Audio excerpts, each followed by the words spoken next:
இந்த பதிவுல நம்ம என்ன பார்க்க போறோம்? நம்ம உடல்ல இருக்கக்கூடிய கழிவுகள் வெளியேறணும். சருமம் பாதுகாக்கிறது எப்படி? சித்த மருத்துவத்துல சித்தர்கள் நமக்கு நெறைய விஷயங்கள் சொல்லியிருக்காங்க. குளியல் முறையில இருந்து, நம்ம குளிக்கிறதுக்கு பயன்படுத்தக்கூடிய தண்ணீர். அதே மாதிரி அந்த குளியலுக்கு பயன்படுத்தக்கூடிய உடல்ல நம்ம தேய்ச்சு குளிக்கக்கூடிய, யூஸ் பண்ணக்கூடிய பொடி வகைகள். ஒவ்வொரு நோய்க்கும் ஏற்ற மாதிரி அந்த பொடி வகைகள் நெறைய. அதே மாதிரி நம்மளுடைய சருமம் பாதுகாப்பாக இருக்கிறதுக்கு என்னங்க பண்ணணும்? நம்ம சருமம் பொலிவாக இருக்கிறதுக்கு சில விஷயங்கள நம்ம ஃபாலோ பண்ணியே ஆகணும் இல்லையா? அப்போ அந்த மாதிரி இருக்கிறது விட்டமின் சி ரொம்ப முக்கியம். ஸோ சருமம் நல்லா நார்மலா கிளியரா இருக்கணுங்க. நம்ம டெட் செல்ஸ் எல்லாம் வராம டெட் செல்ஸ் எல்லாம் சீக்கிரமா ரிமூவ் ஆயிடணும். ஒரு மாசு மரு இல்லாம ஒரு கிளியர் ஸ்கின்னான மூலிகைகளும் நம்ம எடுக்கும்போது சருமம் ஒரு வயதான தோற்றம் இல்லாம எப்பவுமே நமக்கு பொலிவாக இருக்கிறது தெரியும்.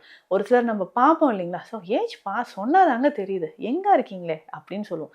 அப்போ நம்மளுடைய தோற்றத்தை கணிக்கக்கூடிய ஒரு விஷயமாக தான் இந்த சருமம், தோல் அப்படின்றது இருக்கு. ஸோ பொதுவா பெண்களுக்கு பார்க்கும்பொழுது முகத்துல, கண்களுக்கு கீழே, சின்ல இந்த தாடை மற்றும் கழுத்து இந்த இடம் தான் அப்படியே லைட்டா சுருக்கம். ஏஜ் ஆகுதுனாவே ஒரு சுருக்கம். எவ்வளோ பேர் நம்ம சொல்றோம் இந்த சருமத்துல அந்த சரும பிரச்சனை இருக்கிறவங்கள கேட்டா கரெக்டா சொல்லுவாங்க. எனக்கு வந்து சருமத்துல அங்கங்க அரிப்புகள் ஏற்படுது, கருமை நிற திட்டுக்கள் வர மாதிரி இருக்கு, வியர்க்குருனால வர மாதிரியோ இல்ல மெலஸ்மா அப்படின்னு சொல்ற மங்கு வரக்கூடிய பிரச்சனையும் நிறைய இருக்கு அப்படின்னு நிறைய பேர் நம்ம சொல்றோம். இந்த சரும பிரச்சனைகள் வராம முகத்திலோ இல்ல உடல் கைகள்லயோ சுருக்கங்கள் வராமல் இருக்க நம்ம என்னென்ன பண்ணலாம்? ஸோ இதை வந்து நம்ம பார்க்கலாம். அந்த மாதிரி இருக்கக்கூடிய உணவுகள்.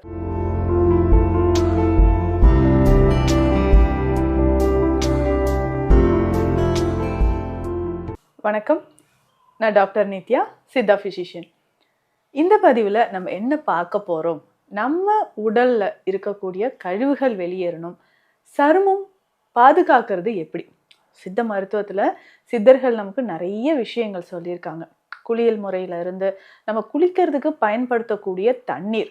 அதே மாதிரி அந்த குளியலுக்கு பயன்படுத்தக்கூடிய உடல்ல நம்ம தேய்ச்சி குளிக்கக்கூடிய, யூஸ் பண்ணக்கூடிய பொடி வகைகள். ஒவ்வொரு நோய்க்கும் ஏற்ற மாதிரி அந்த பொடி வகைகள் நிறைய சொல்லியிருக்காங்க. அதே மாதிரி நம்மளுடைய சருமம் பாதுகாப்பாக இருக்கிறதுக்கு என்னங்க பண்ணணும்? நம்ம சருமம் பொலிவாக இருக்கிறதுக்கு சில விஷயங்களை நம்ம ஃபாலோ பண்ணியே ஆகணும் இல்லையா? அப்போ அந்த மாதிரி இருக்கிறது விட்டமின் சி ரொம்ப முக்கியம். ஸோ சருமம் நல்லா நார்மலா கிளியரா இருக்கணுங்க. நம்ம டெட் செல்ஸ் எல்லாம் வராம டெட் செல்ஸ் எல்லாம் சீக்கிரமா ரிமூவ் ஆயிடணும். ஒரு மாசு மரு இல்லாம ஒரு கிளியர் ஸ்கின் நமக்கு வேணும்னா விட்டமின் சி ரொம்ப ரொம்ப இம்பார்ட்டன்ட். அதுக்கு அடுத்தது பார்த்தீங்கன்னா விட்டமின் இ. இந்த விட்டமின் இ அப்படின்னு சொன்னோடனே எல்லாரும் ஒரு ஒரு கேப்சூல்ஸை நம்ம சாப்பிட்டுட்டு இருப்போம். அதே மாதிரி இந்த விட்டமின் இ இருக்கக்கூடிய உணவுகளும் இந்த மூலிகைகளும் நம்ம எடுக்கும்போது சருமம் ஒரு வயதான தோற்றம் இல்லாம எப்பவுமே நமக்கு பொலிவாக இருக்கிறது தெரியும். ஒரு சிலர் நம்ம பார்ப்போம் இல்லைங்களா? ஸோ ஏஜ் சொன்னாதாங்க தெரியுது. எங்க இருக்கீங்களே அப்படின்னு சொல்லுவோம். அப்போ நம்மளுடைய தோற்றத்தை கணிக்கக்கூடிய ஒரு விஷயமாக தான் இந்த சருமம், தோல் அப்படின்றது இருக்கு.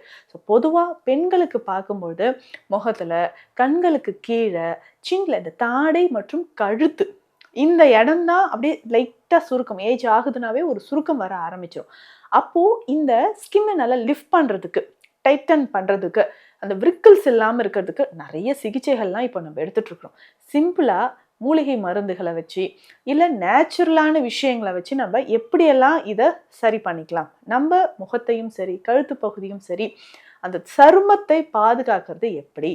நம்ம சில வகையான உணவுகள் எடுக்கும்போது நம்மளுடைய தோல் மற்றும் சருமம் டைட்டன் ஆகிறதுக்கு, நல்ல டைட்டன் ஆகிறதுக்கான விஷயங்கள் என்னென்ன அப்படின்றத பார்க்கலாம். பொதுவாகவே நம்ம சாப்பிடக்கூடிய விஷயங்கள்ல விட்டமின் சி சொன்னேன், விட்டமின் இ நிறைய எடுக்கணும், விட்டமின் ஏ ரொம்ப ரொம்ப முக்கியம். கொலாஜன் இருக்கக்கூடிய உணவுகளை நம்ம நிறைய சாப்பிடணுங்க. அதே மாதிரி புரோட்டீன். ஸோ புரோட்டீன் சார்ந்த உணவுகளை நம்ம சரியாக எடுக்கும் பொழுதும் நம்ம உடல்ல அந்த சருமத்தோட ஆரோக்கியம் அப்படின்றது சரியா இருக்குங்க. இன்னைக்கு எவ்வளோ பேர் நம்ம சொல்றோம் இந்த சருமத்துல அந்த சரும பிரச்சனை இருக்கிறவங்கள கேட்டா கரெக்டா சொல்லுவாங்க. எனக்கு வந்து சருமத்துல அங்கங்க அரிப்புகள் ஏற்படுது, கருமை நிற திட்டுக்கள் வர மாதிரி இருக்கு, வியர்க்குருனால வர மாதிரியோ இல்ல மெலஸ்மா அப்படின்னு சொல்ற மங்கு வரக்கூடிய பிரச்சனையும் நிறைய இருக்கு அப்படின்னு நிறைய பேர் நம்ம சொல்றோம். இந்த சரும பிரச்சனைகள் வராம முகத்திலோ இல்ல உடல் கைகள்லயோ சுருக்கங்கள் வராமல் இருக்க நம்ம என்னென்ன பண்ணலாம்? ஸோ இதை வந்து நம்ம பார்க்கலாம். அந்த மாதிரி இருக்கக்கூடிய உணவுகள், நல்ல விட்டமின் சி இருக்கக்கூடிய, ஸோ இந்த சிட்ரஸ் ஃப்ரூட்ஸ் அப்படின்னு சொல்கிறோம் இல்லைங்களா? ஸோ ஆரஞ்சு, சாத்துக்குடி, நம்ம வந்து இந்த லெமன், ஸோ லெமன்லாம் ரொம்ப முக்கியமானது. ஸோ சருமத்திற்கு இந்த விட்டமின் சி இருக்கக்கூடிய இந்த வகையான உணவுகளை நீங்கள் எடுக்கும்போது நல்லாவே இம்ப்ரூவ்மெண்ட் உங்களுக்கு தெரியுங்க. அதே மாதிரி நெல்லிக்காய், சும்மா சொன்னாங்க நெல்லிக்காய் சாப்பிட்டா என்றைக்குமே இளமையாக இருக்கலாம்ட்டு, அது முக்கியமான ஒரு உண்மைதான். அதே மாதிரி நம்ம ஸ்பெஷலாக கொடுக்கக்கூடிய நெல்லிக்கற்பம் அப்படின்ற ஒரு மெடிசன். ஸோ இந்த நெல்லிக்கற்பம் பொதுவாகவே எல்லாரும் சாப்பிட்லாங்க. நம்ம என்னென்ன பிரச்சனைகளுக்காக இது கொடுக்குறோன்னா, சரும பிரச்சனைகள், ஸோ நம்ம உடலில் இந்த மெலனின் பிக்மெண்டேஷன் குறைவாக இருக்குது அப்படின்னா அந்த சமயத்தில் நெல்லிக்காய் கற்பமாக நீங்கள் பயன்படுத்தலாம். அதற்கு அடுத்தது பார்த்தீங்கன்னா, நிறைய பேருக்கு இந்த சரும பிரச்சனைகள், சருமத்தில் வந்து தேவையில்லாத அரிப்புகள் இருக்குது, தடிப்புகள் இருக்குது, அர்டிகேரியா இருக்குது, தலைமுடி உதிர்தல் பிரச்சனை இருக்குது, வெண்புள்ளி இருக்குது. இது எல்லாத்துக்குமே இந்த நெல்லிக்கற்பம். அதே மாதிரி நம்ம சருமம் பாதிப்பு இல்லாமல் இருக்கிறதுக்கு, ஸ்கின்ல இருக்கக்கூடிய செல்ஸ் எல்லாமே நார்மலாக இருக்கிறதுக்கும், சருமத்தில் வந்து அந்த ஃபைன் லைன்ஸ் நிறைய பேருக்கு தெரியும். ஸோ டக்குன்னு சிரிச்சாங்கன்னா கண்களை சுற்றியோ இல்லை வாயை சுற்றியோ ஒரு ஃபைன் லைன்ஸ் தெரியுது. இதை வந்து நமக்கு கொஞ்சம் வயோதிகத்தன்மையை தள்ளி போடுறதுக்கும் நமக்கு இந்த நெல்லிக்கற்பம் பயன்படுது. ஸோ இதை வந்து ஒரு 1/2 டீஸ்பூன் காலையிலையும் இரவும் நீங்கள் தேனோடு கலந்து நீங்கள் ஸ்பெஷலாக சாப்பிட்டுக்கிட்டே வந்தீங்கன்னா நல்ல ரிசல்ட் இருக்கும். இதை தாண்டி இன்னும் நிறைய பேர் சொல்லுங்க, நான் டெய்லி நெல்லிக்காய் ஜூஸ் எடுக்கிறேன். நெல்லிக்காய் ஜூஸ் எடுத்துக்கலாம், அதனோட கொஞ்சம் கருவேப்பிலையும் சேர்த்து எடுத்துக்கோங்க, உங்களுக்கு நல்ல ரிசல்ட் இருக்கும். ஸோ நெல்லிக்காயோட கருவேப்பிலையும் சேர்த்து எடுத்துகிட்டு வாங்களேன், உங்களுக்கு இளமை வந்து கொஞ்சம் அதிகமாக வர மாதிரி உங்களுக்கு தெரிய ஆரம்பிக்கும். சரிங்க, இதை தாண்டி வேறு என்ன நம்ம யூஸ் பண்ணலாம்? நம்மளுடைய சரும பாதுகாப்புக்கு இன்னும் நிறைய பேருக்கு முகத்தில் இந்த மெலஸ்மா பிரச்சனை இருக்கும். ஒரு 45 இயர்ஸ் ஆகுது, 50 இயர்ஸ் ஆகுது, அந்த டைமில் என்ன ஆகும்னா மங்கு பிரச்சனை இருக்கும். ஸோ அந்த மெலஸ்மா அப்படின்னு சொல்கிற இந்த மங்கு நமக்கு சரியாகணும்னா எந்த மாதிரியான உணவுகள் எடுக்கணும்? இந்த கொலாஜன் ரிச் ஃபுட் அப்படின்னு சொன்னோம் இல்லைங்களா, அதுதான். ஸோ இதுக்கு வந்து நீங்கள் செம்பருத்தி டீ பயன்படுத்தலாம். செம்பருத்தி அப்படின்னு சொல்லும்போதே கொலாஜன் அதிகம், ஹைலூரானிக் ஆசிட் அதிகமாக இருக்குது.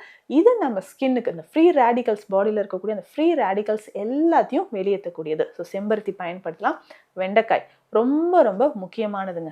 வெண்டைக்காயை அடிக்கடி உணவில் சேர்த்துக்கோங்க. வெண்டைக்காய் தண்ணீர் இருக்குது பார்த்தீங்களா, அதை நீங்கள் குடிச்சிட்டு வரலாம். நிறைய பேர் டயபெட்டிக் பேஷண்ட்ஸ் வந்து இந்த வெண்டைக்காய் ஊற வைத்த அந்த தண்ணியை காலையில் குடிப்பீங்க. அதே மாதிரியும் நீங்கள் செஞ்சுட்டு வரலாம். ஸோ வெண்டைக்காயும் அதனோட கொஞ்சமாக வெந்தயமும் ஊற வச்சுட்டு அதனோட காலையில் கொஞ்சம் சின்ன பீஸ் வந்து கற்றாழை சேர்த்து குடிச்சு பாருங்கள். உங்கள் உடலும் சருமமும் அவ்வளோ பொலிவாக இருக்கும். இதில் சிம்பிளாக பார்த்தீங்கன்னா தினம்தோறுமே நீங்கள் கற்றாழையை வெண்டைக்காயோடு சேர்த்து அந்த தண்ணீரோடு சேர்த்து அடிச்சும் நீங்கள் குடிக்கலாம். இல்லைன்னா மோரோடு சேர்த்து, கற்றாழை மோர் அப்படின்னு சொல்லுவோம், இந்த கற்றாழை மோரும் நம்ம குடிக்கும்போது சருமத்தில் இருக்கக்கூடிய பிரச்சனைகள் நமக்கு சரியாக ஆரம்பிக்கும். மங்கு பிரச்சனை இருந்தாலும் இதை நம்ம பயன்படுத்தலாம். இப்போ நிறைய பேருக்கு பார்த்தீங்கன்னா நம்ம உடல் அந்த ஃப்ரீ ரேடிக்கல்ஸ், அந்த கழிவுகள் வெளியேறணும்னா தாராளமாக குடிக்கலாம். அதே மாதிரி தண்ணீர் தினம்தோறும் போதுமான அளவுக்கு தண்ணீர் குடிச்சிட்டே வாங்க. இந்த தண்ணீர்லையும் பார்த்தீங்கன்னா மூலிகைகள் சேர்த்து நம்ம குடிக்கலாம். ஸோ நம்ம சோம்போ இல்லை லவங்கப்பட்டையோ இல்லை அன்னாச்சி பூ இருக்குது பார்த்தீங்களா, அதில் ஒன்றே போட்டு ஒரு 2 லிட்டர் தண்ணீரில் நல்லா பாயில் பண்ணியும் நீங்கள் குடிச்சிட்டு வரலாம்.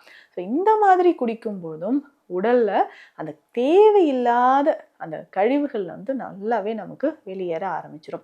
ஸோ ரெகுலராக இந்த மாதிரி பண்ணிட்டு வாங்க. சரும பாதுகாப்பிற்கு இது ரொம்ப ரொம்ப யூஸ்ஃபுல்லாக இருக்கும்.